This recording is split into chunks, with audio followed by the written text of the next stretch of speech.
BibleWorks, c'est un logiciel professionnel, bonne qualité normalement, mais pourtant l'interface, quand on la regarde, semble dater du siècle dernier. Alors certes, les recherches simples se font très rapidement.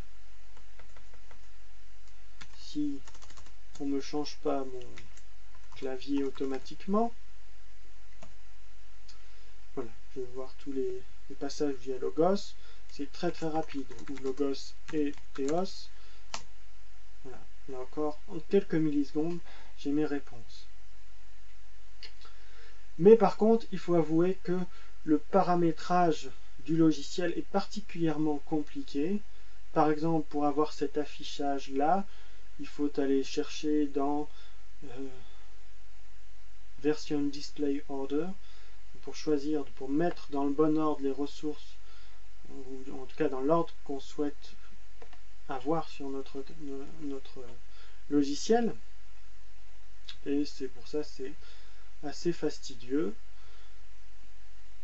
Si vous voulez ajouter une version ou une autre, pareil, il faut chercher dans toute la liste des versions.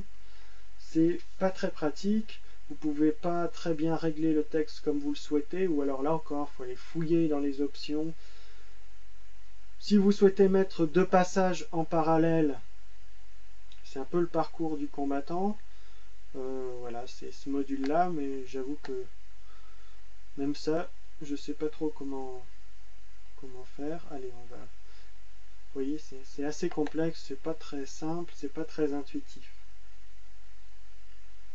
Heureusement, cette complexité est compensée par une rubrique d'aide qui est plutôt exceptionnelle, ici. C'est un grand nombre de vidéos qui sont accessibles directement depuis le logiciel. Donc ici, O2 Videos.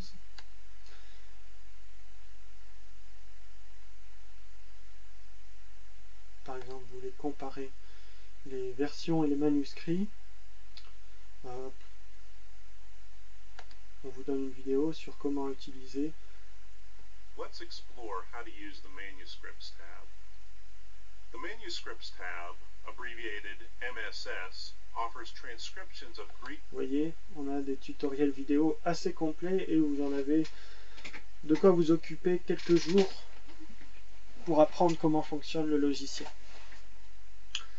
À noter là encore que l'éditeur m'a signalé qu'il travaillait sur une nouvelle interface du logiciel, en tout cas sur une amélioration de l'interface.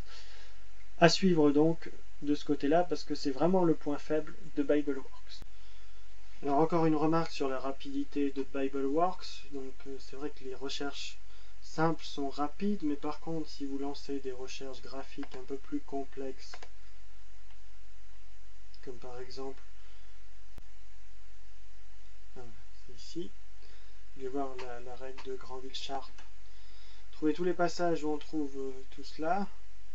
Vous voyez, c'est un petit peu plus lent quand même que Accordance, même si on y arrive. Par contre, si vous voulez faire encore une recherche plus complexe, comme entre deux versions, donc c'est-à-dire que là je vais chercher tous les versets où on a Logos, mais on n'a pas Logos dans le NA28, mais on n'a pas parole au singulier ou au pluriel dans la TOB. Là, ça va me prendre pas mal de temps. Je vous laisse voir, ça défile.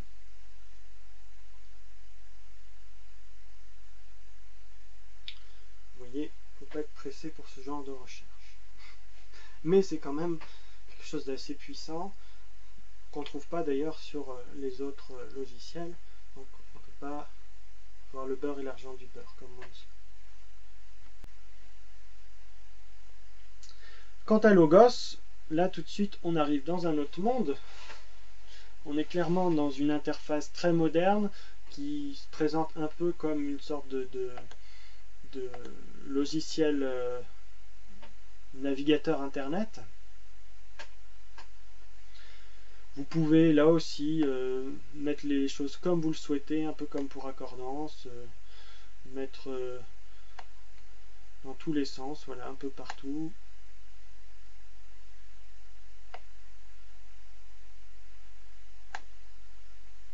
vous disposez les choses comme vous le souhaitez, vous créez des liens entre les ressources pour qu'elles défilent automatiquement. Par exemple, là je suis sur Genèse 2.2, j'ai créé un lien entre mes différentes ressources. Si je vais dans Exode 3.4, toutes mes ressources passent dans Exode 3.4, toutes celles où j'ai le même lien.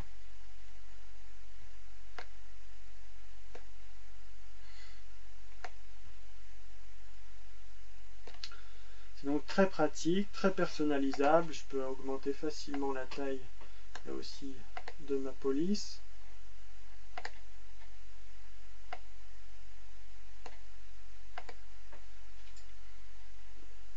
Un avantage aussi également, c'est que l'interface est traduite en français. Vous voyez, un document, guide, outils, comparaison de texte, bureau. Si vous faites un clic droit sur un mot, on vous mettra laine, morphe, sens, personnage. C'est quand même assez agréable, même si parfois on se demande un peu à quoi correspond la traduction. Par exemple, libellé des orateurs ou bien texte de la surligneur sympathique. Voilà, la traduction est un peu aléatoire.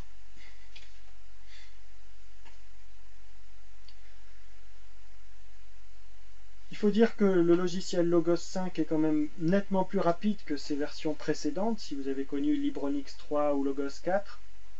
Toutefois, le logiciel reste assez lourd, plus lourd qu'Accordance et BibleWorks, et si vous avez un ordinateur pas très puissant, ça peut créer quelques plantages parfois. Autre chose à mentionner, c'est ce qui est quand même assez agréable, c'est la lecture plein écran, qui se présente, vous voyez, là sous forme de colonne. C'est quand même pas mal, surtout en grec ou en hébreu. Et encore une fois, vous pouvez mettre de différentes manières la présentation.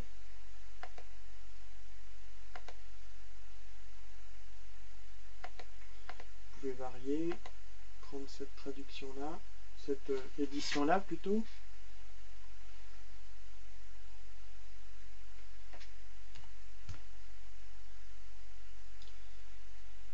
Enfin, autre chose assez sympathique,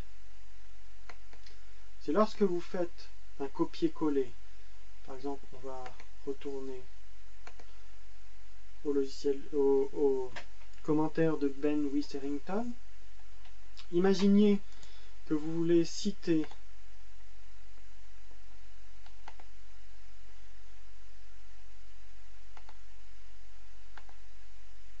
ce passage de Witherington dans votre travail ou votre article. Vous pouvez faire un copier-coller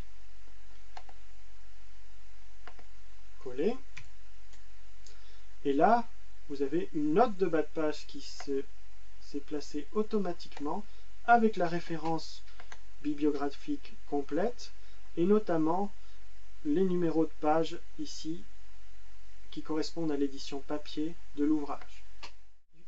Pour faire une recherche sur Logos, vous allez ici sur l'onglet Recherche. Ici, par exemple, je fais une recherche morphologique dans le NA28. Il faut noter quand même que il faut comprendre un peu le fonctionnement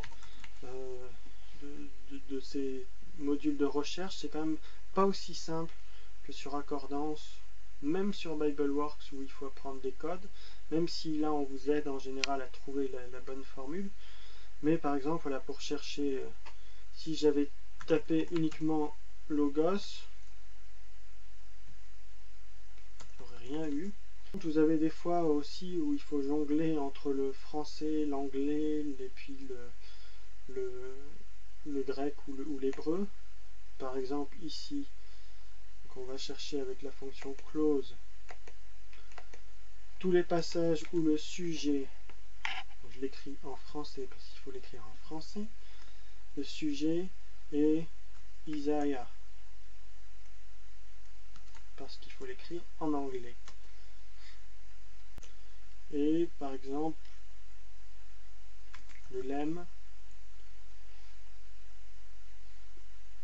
ou le verbe plutôt lié, le verbe lemme.